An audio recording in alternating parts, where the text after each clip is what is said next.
Right details చూస్తే ప్రధాని మోదీ నివాసంలో కేంద్ర మంత్రివర్గ భేటీ కొనసాగుతుంది. ఈ సమావేశానికి 71 మంది మంత్రులు హాజరయ్యారు. 100 రోజుల ప్రణాళికపై చర్చిస్తున్నారు. కర్తవ్య నిర్వహణపై కొత్త మంత్రులకు మోదీ దిశానిర్దేశం చేస్తున్నారు. కేంద్ర మంత్రివర్గ సమావేశం ముగిశాక మంత్రుల శాఖల కేటాయింపుపై రాష్ట్రపతి కార్యాలయం అధికారికంగా గెజిట్ విడుదల చేయనుంది.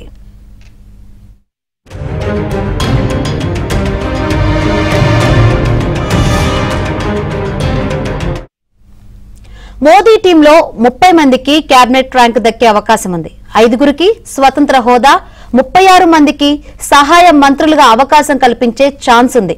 రెండోసారి మంత్రులుగా ప్రమాణ స్వీకారం చేసిన వారు 36 మంది ఉండగా కొత్త మంత్రులు 36 మంది ఉన్నారు.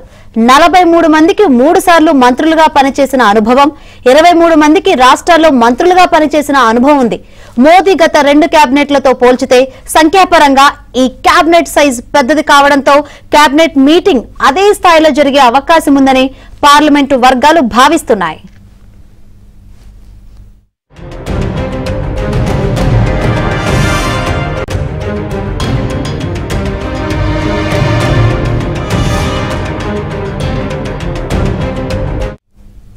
మరిన్ని వివరాలు అందించేందుకు మా ఢిల్లీ బ్యూరో చీఫ్ కృష్ణ సిద్ధంగా ఉన్నారు. కృష్ణ, ప్రధాని మోదీ నివాసంలో కేంద్ర మంత్రివర్గం భేటీ కొనసాగుతుంది. ఈ రోజు శాఖలపై క్లారిటీ వచ్చే అవకాశం ఉందంటారా? ఖచ్చితంగా శంకరి, మరికొద్దిసేపట్లోనే దీనిపైన క్లారిటీ వచ్చే అవకాశం ఉంది. మోదీ 3.0 కేబినెట్ సమావేశం, తొలి సమావేశం ఇప్పుడు ప్రధాని మోదీ నివాసంలో జరుగుతుంది. ఈ సమావేశంలో మొత్తం 72 మంది మంత్రులు పాల్గొన్నారు. అయితే ఈ సమావేశం తర్వాత కేబినెట్ శాఖలకు సంబంధించినటువంటి ఒక ప్రకటన, ఒక గెజిట్ను రాష్ట్రపతి భవన్ విడుదల చేయబోతున్నది మనకి అందుతున్నటువంటి సమాచారం.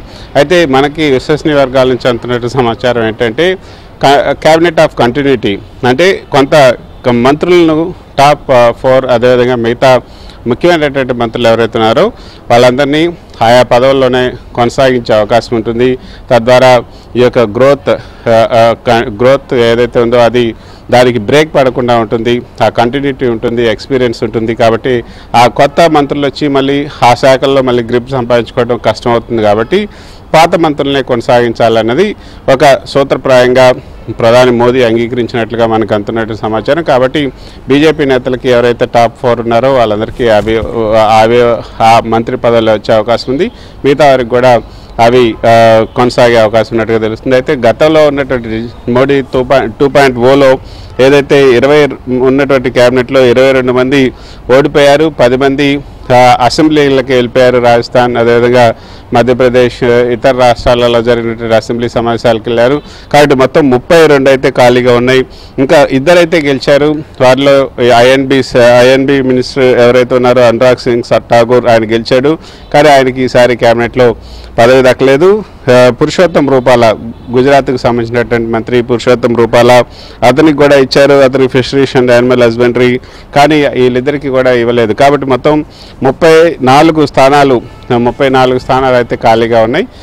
అవి మిత్రపక్షాలకి ఇప్పుడు ఇచ్చే అవకాశం ఉంది. ఆ 34 కూడా ఇప్పుడు కొత్తగా ఎవరైతే ఉన్నారో వాళ్ళకే ఇప్పుడు ఉన్నటువంటి 72 మందిలో 35 మంది పాత వాళ్ళు ఉన్నారు, 36 మంది కొత్త వాళ్ళు ఉన్నారు. కాబట్టి ఇప్పుడు ఎవరైతే ఖాళీగా ఉందో వాళ్ళందరికీ కూడా, అంటే ఓడిపోయి తర్వాత అసెంబ్లీకి వెళ్ళిపోయిన వాళ్ళు ఇవన్నీ ఖాళీగా ఉన్నాయి, వాళ్ళకి ఈ కొత్త వాళ్ళకి ఈ శాఖల్ని కేటాయించే అవకాశం ఉందని చెప్తున్నారు. అయితే మనం చూస్తే ప్రస్తుతం క్యాబినెట్ ఆఫ్ కంటిన్యూటీ అంటున్నారు. కాబట్టి ఎక్స్టర్నల్ అఫైర్స్ మినిస్టర్ జయశంకర్ అదే కొనసాగే అవకాశం ఉంది. రక్షణ శాఖ రాజ్నాథ్ సింగ్, హోంశాఖ అమిత్ షా, ఆర్థిక శాఖ నిర్మలా సీతారామన్, రహదారి రోడ్లు రవాణా నితిన్ గడ్కరీ, విద్యాశాఖ అంటే HRD Dharmendra Pradhan, railway and IT telecom sector Ashwini Vaishnaw, civil aviation Jyotiraditya Scindia, petroleum, urban development and urban housing Hardeep Singh Puri, వీళ్ళు కంటిన్యూ అయ్యే అవకాశాలు ఎక్కువగా ఉన్నాయి. అదేవిధంగా మన్సుఖ్ మాండవియా హెల్త్ కంటిన్యూ అయ్యే అవకాశం ఉంది. సర్బానంద్ సోనోవాల్ నౌకాయానం షిప్పింగ్ ఆయుష్, అదేవిధంగా డాక్టర్ వీరేంద్ర కుమార్ సామాజిక న్యాయం సాధికారికత, అర్జున్ రామ్ మేఘ్వాల్ లా డిపార్ట్మెంట్ న్యాయశాఖ అర్జున్ రామ్ మేఘ్వాల్, ఆయన కూడా ప్రమాణ స్వీకారం చేశారు. తర్వాత గిరిరాజ్ సింగ్ రూరల్ డెవలప్మెంట్ గిరిరాజ్ సింగ్ ఉంది, ఆయన కూడా ప్రమాణ స్వీకారం చేశారు. Bhupendra Yadav environment forest and labour, Gajendra Singh Shekhawat Jal Shakti, ఆయన కూడా అదే శాఖను కంటిన్యూ చేసే అవకాశం ఉంది. ఇక కిషన్ రెడ్డికి కూడా టూరిజం కంటిన్యూ చేసే అవకాశం ఉంది. Pralhad Joshi parliamentary affairs, coal, mines ఈ డిపార్ట్మెంట్, వీటిలో ఏవైనా కొన్ని టీడీపీకి ఇచ్చే అవకాశం ఉన్నట్టుగా తెలుస్తుంది. Rao Inderjit Singh planning, statistics and programme implementation, ఇవి కూడా రావు ఇంద్రజిత్ సింగ్ కూడా కంటిన్యూ అవుతున్నారు. Jitendra Singh science and technology, PMO, DOPT, ఈయన కూడా కంటిన్యూ అయ్యే అవకాశాలు ఉన్నాయి. సో ఈ శాఖల్ని ముఖ్యమైనటువంటి శాఖలన్నీ కూడా బీజేపీతోనే ఉంచుకునే అవకాశం ఉంది.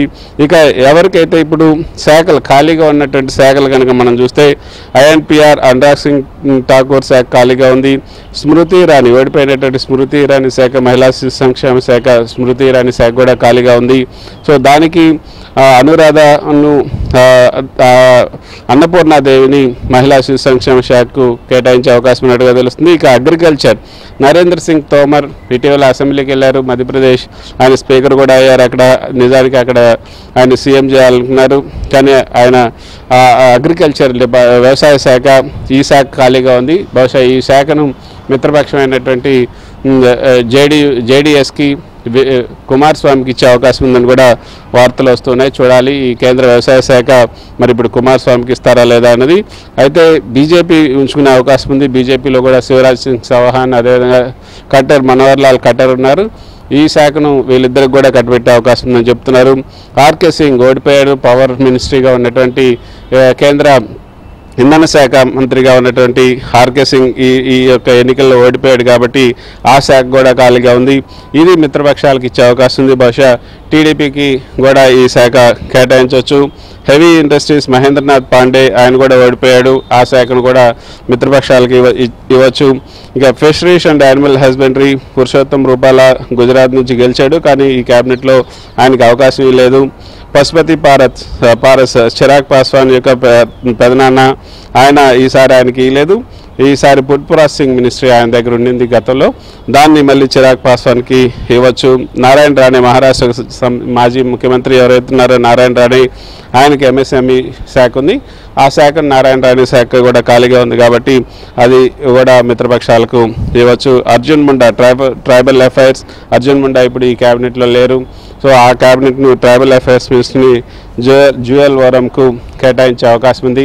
అయితే గతంలో ఈ యొక్క మినిస్ట్రీలన్నీ కూడా అంటే మిత్రపక్షాలకు సంబంధించినటువంటి మినిస్ట్రీలను చాలా అప్రధానమైనటువంటి శాఖలనే కేటాయించారు. ఇప్పుడు మాత్రం కొంచెం ముఖ్యమైనటువంటి శాఖలను కేటాయించే అవకాశం ఉంది. మిత్రపక్షాల మద్దతుతోనే ఇప్పుడు 3.0 నడుస్తుంది కాబట్టి ఈసారి మిత్రపక్షాలకు కొంత అవకాశం ఇవ్వచ్చు.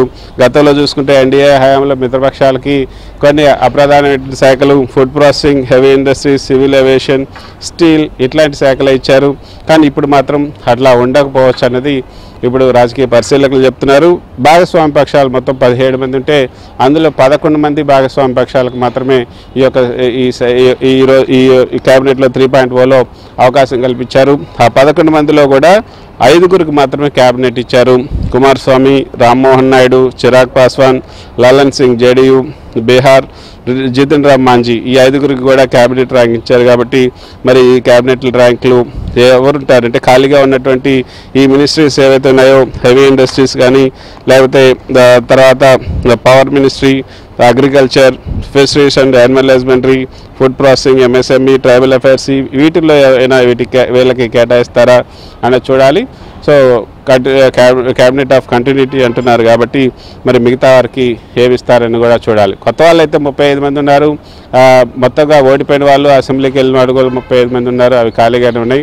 ఆ కొత్త వాళ్ళకి అవి ఇచ్చేసి మిగతావి యాజిటీస్గా బీజేపీ ఉంచుకుంటుందా అన్నది కూడా చూడాలి. సస్పెన్స్ అయితే కొనసాగుతుంది శంకరి. ఈ సస్పెన్స్కు మరికొద్ది సేపట్లో తెరబడే అవకాశం ఉంది.